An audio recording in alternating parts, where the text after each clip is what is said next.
Himalayan country Nepal రణరంగంగా మారింది. ప్రజల ఆగ్రహావేశాలతో నిప్పుల కుంపటిగా మారింది. ప్రజా తిరుగుబాటుతో తీవ్ర రాజకీయ సంక్షోభంలో కూరుకుపోయింది.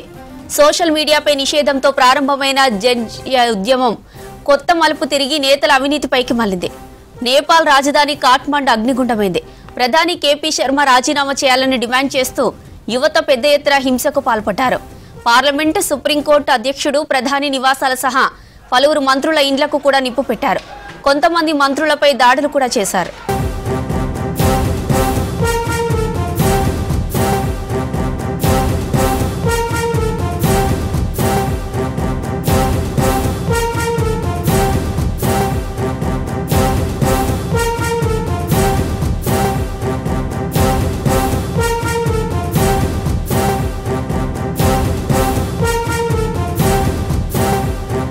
పోలీస్ స్టేషన్లు, పార్టీల కార్యాలయాలకు కూడా నిప్పు పెట్టారు ఆందోళనకారులు.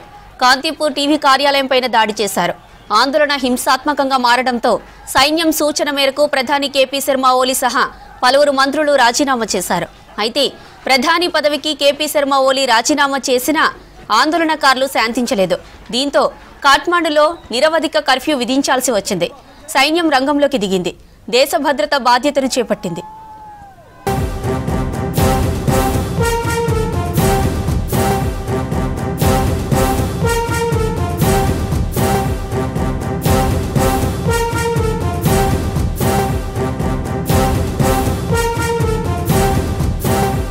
దేశంలో ఆందోళనలతో కాఠ్మండులోని త్రిభువన్ అంతర్జాతీయ విమానాశ్రయాన్ని మూసివేశారు.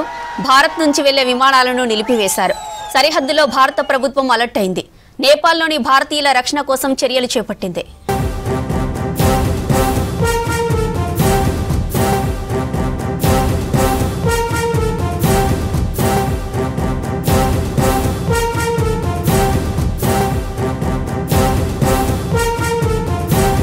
ప్రజల ఆగ్రహావేశాలతో నేపాల్ నిప్పుల కుంపటిగా మారింది. ప్రజా తిరుగుబాటుతో తీవ్ర రాజకీయ సంక్షోభంలో కూరుకుపోయింది.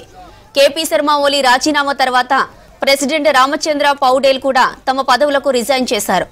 అధ్యక్షుడు, ప్రధాని, మంత్రుల రాజీనామాలతో పాలన, శాంతి భద్రతల బాధ్యతను సైన్యం తీసుకుంది. ఆందోళనకారులు చర్చలకు రావాలని, దాడులకు పాల్పడొద్దని సూచించింది నేపాల్ ఆర్మీ. ప్రభుత్వ ఆస్తులను ధ్వంసం చేయొద్దని పిలుపునిచ్చింది.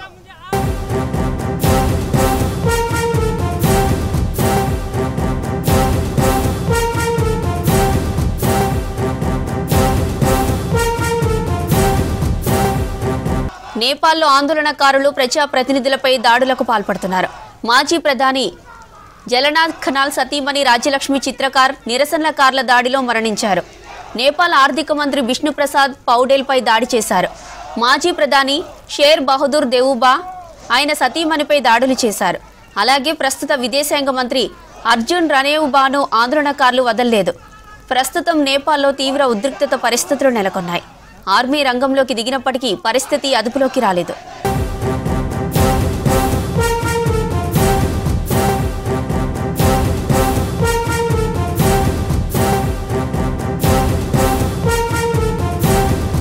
నేపాల్ పార్లమెంటు, ప్రధాని ఓలీ నివాసం సహా పలు ప్రభుత్వ కార్యాలయాలకు ఆందోళనకారులు నిప్పు పెట్టారు. పలువురు రాజకీయ ప్రముఖుల ఇండ్లను చుట్టుముట్టి ధ్వంసం చేశారు.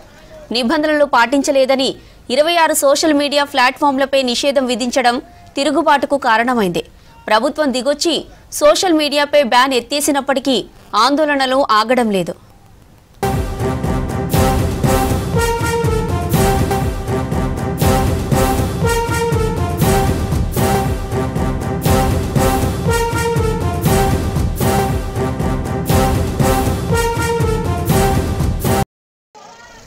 కాఠ్మండులోని ఇండియన్ ఎంబసీ అప్రమత్తమైంది. నేపాల్లోని భారతీయులను అలర్ట్ చేసింది. ఇండియన్స్ ఎవరు ఇళ్ల నుంచి బయటకు వెళ్లొద్దని సూచించింది. అత్యవసర సాయం కోసం హెల్ప్ లైన్ నంబర్లను సంప్రదించాలని తెలిపింది. ఎమర్జెన్సీ సాయం కోసం సంప్రదించాలని కోరింది ఇండియన్ ఎంబసీ. ఇక మరోవైపు నేపాల్తో ఉన్న సరిహద్దుల్లో భద్రతను పెంచింది భారత సర్కార్. సోషల్ మీడియాపై బ్యాన్, దేశంలో పెరిగిపోయిన ప్రభుత్వ అవినీతితో ప్రజలు తీవ్ర అసంతృప్తితో ఉన్నారు. దీనికి సోషల్ మీడియాపై నిషేధం ఆజ్యం పోసినట్లయింది.